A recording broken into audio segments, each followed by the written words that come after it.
जिलाध्यक्ष के रूप में शायद मेरा अंतिम भाषण है। मुझे पार्टी की सभा जुलूस में जाने से मना किया गया है। उक्त बातें तृणमूल कांग्रेस जिला अध्यक्ष पांडवेश्वर के विधायक जितेंद्र कुमार तिवारी ने दुर्गापुर ग्रेफाइट कारखाने के सामने INTTUC द्वारा आयोजित सभा को संबोधित करते हुए कही।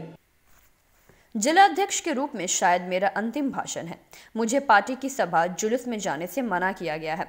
उक्त बातें तृणमूल कांग्रेस जिला अध्यक्ष पांडवेश्वर विधायक जितेंद्र तिवारी ने दुर्गापुर के ग्रेफाइट कारखाने के सामने INTTUC द्वारा आयोजित सभा को संबोधित कर कहा। उन्होंने मंच से तृणमूल नेता पर जमकर हमला बोला। एक बार फिर अपने ही पार्टी के नेता पर जितेंद्र तिवारी ने गंभीर आरोप लगाया। उन्होंने कहा कि मुझे जिलाध्यक्ष के पद और आसनसोल नगर निगम प्रशासक पद को छोड़ने में 2 मिनट का समय नहीं लगेगा। उन्होंने कहा कि अगर बीच के नेता हमसे यह कहेंगे कि अन्याय होता देखकर मैं अपनी आंखें बंद कर ले तो यह संभव नहीं। हम लोग अन्याय के खिलाफ आवाज उठाएंगे और लड़ेंगे। दूसरी तरफ उन्होंने ये भी कहा कि पश्चिम बंगाल में बाहर से लोगों को बुलाकर रोजगार दिया जा रहा है, लेकिन बंगाल के रहने वाले लोगों के लिए कोई रोजगार नहीं। इस मौके पर INTTUC जिला अध्यक्ष विश्वनाथ पड़ियाल, धर्मेंद्र नौनिया सहित सैकड़ों नेता व कार्यकर्ता उपस्थित थे। আমি যেটা ফিল করছি যে দলের জেলা সভাপতি হিসাবে হয়তো এটা আমার শেষ বক্তব্য, কেননা কাল রাতে কলকাতা থেকে আমাকে নির্দেশ দেওয়া হয়েছে যে 18 তারিখ পর্যন্ত কোনো দলীয় সভা বা ট্রেড ইউনিয়নের মিটিং এ না যেতে বলা হয়েছে। অপরাধ কি জানি না, কিন্তু বিশুদাকে আমি বলেছিলাম যে অবস্থায় হোক না কেন, এর আগের মিটিং এ আমাকে বারণ করা হয়েছিল, আমি আসিনি, কিন্তু এই মিটিং এ যে পরিস্থিতি হোক না কেন আমি অবশ্যই আসব।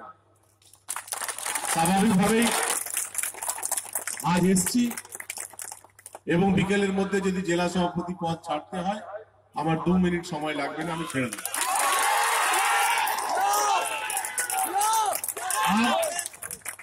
পশ্চিম বর্ধমান জেলার নেতাদেরকে আর ভয় দেখিয়ে এইভাবে রাখা যাবে না।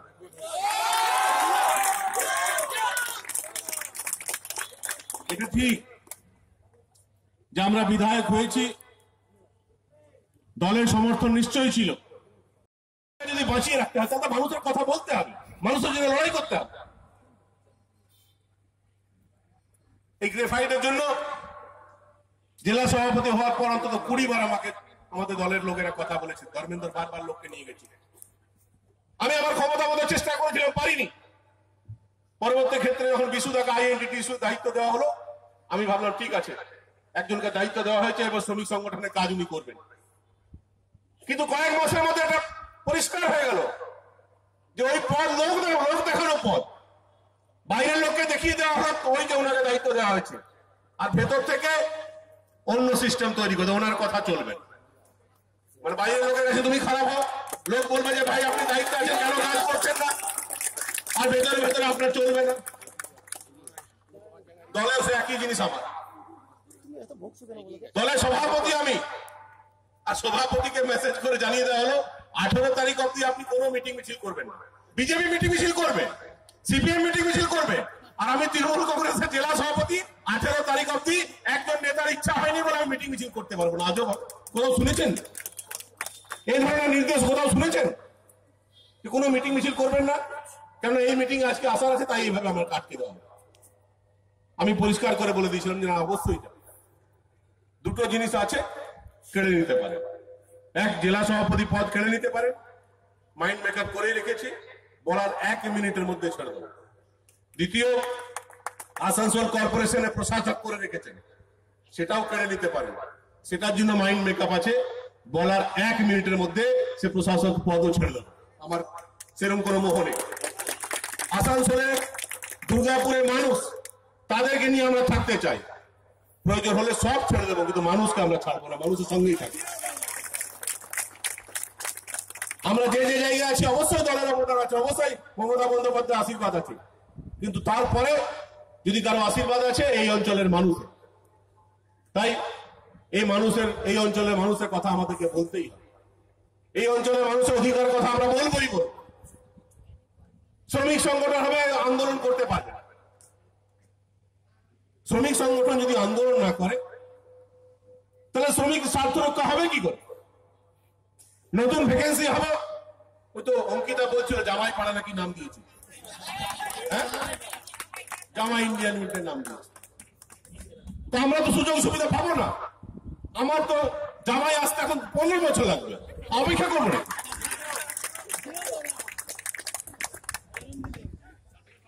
এটা হয় নাকি? অবশ্যই এই অঞ্চলে যারা বেকার যুবক যুবতী আছে অবশ্যই তাদেরকে অগ্রাধিকার দেওয়া উচিত। আমি যেটা ফিল করছি যে দলের জেলা সভাপতি হিসাবে হয়তো এটা আমার শেষ বক্তব্য, কেননা কাল রাত্রে কলকাতা থেকে আমাকে নির্দেশ দেওয়া হয়েছে যে 18 তারিখ পর্যন্ত কোনো দলীয় সভা বা ট্রেড ইউনিয়নের মিটিং এ না যেতে বলা হয়েছে। অপরাধ কি জানি না, কিন্তু বিশুদাকে আমি বলেছিলাম যে অবস্থাই হোক না কেন, এর আগের মিটিং এ আমাকে বারণ করা হয়েছিল, আমি আসিনি, কিন্তু এই মিটিং এ যে পরিস্থিতি হোক না কেন আমি অবশ্যই আসব। স্বাভাবিকভাবেই আজ এসছি এবং বিকেলের মধ্যে যদি জেলা সভাপতি পদ ছাড়তে হয় আমার 2 মিনিট সময় লাগবে না, আমি ছেড়ে দেব।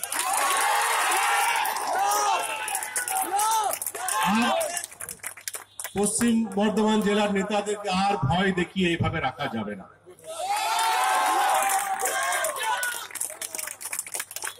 এটা ঠিক যে আমরা বিধায়ক হয়েছি, দলের সমর্থন নিশ্চয়ই ছিল, দলের সিম্বল ছিল, দলের ভালোবাসা ছিল,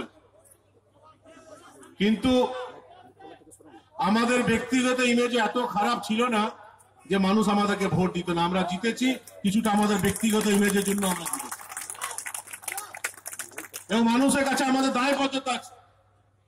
আজ মানুষকে যে স্বপ্ন আমরা দেখিয়েছিলাম, মানুষের কাছে যে প্রতিশ্রুতি আমরা দিয়েছিলাম, আজ যদি বলা হয় যে না সে প্রতিশ্রুতি তুমি পূরণ করতে পারবে না, যদি তোমার অধিকারের কথা বলো তাহলে তোমাকে চলে যেতে হবে, তোমার প্রতিশ্রুতি পূরণের জন্য সচেষ্ট হও তাহলে তোমাকে চলে যেতে হবে।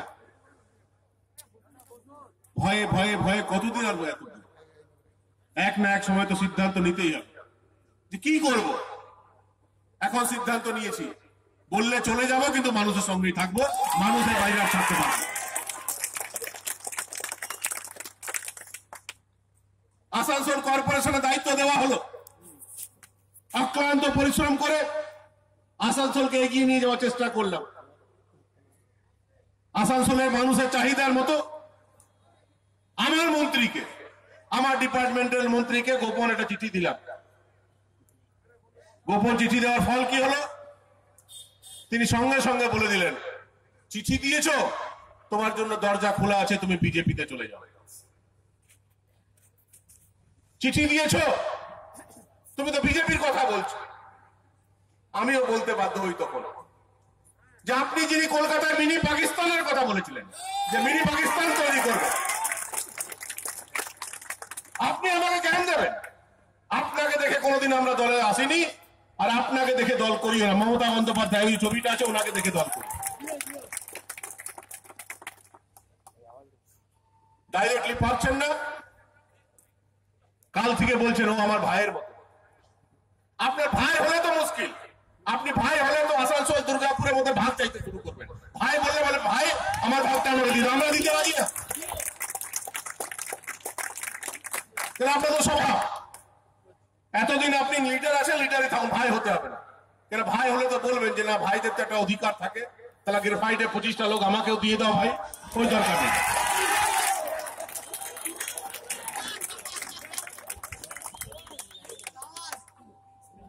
আজব পরিস্থিতি। মনে হচ্ছে পাওয়ার অফ অ্যাটর্নি এরা নিয়ে নিচ্ছে যে তৃণমূলে যত লোক দলের কথা বলবে, যত লোক মানুষের কথা বলবে, সবাইকে না চাইলেও টেনে হিচড়ে অন্য দলে পাঠিয়ে দেবে, এরা সিদ্ধান্ত নিয়ে নিচ্ছে। শুভেন্দু অধিকারী নির্দেশ দিচ্ছে, তাদের মানুষের যোগাযোগ নেই, তারা মানুষের পালস বোঝে না, তাই এই ধরনের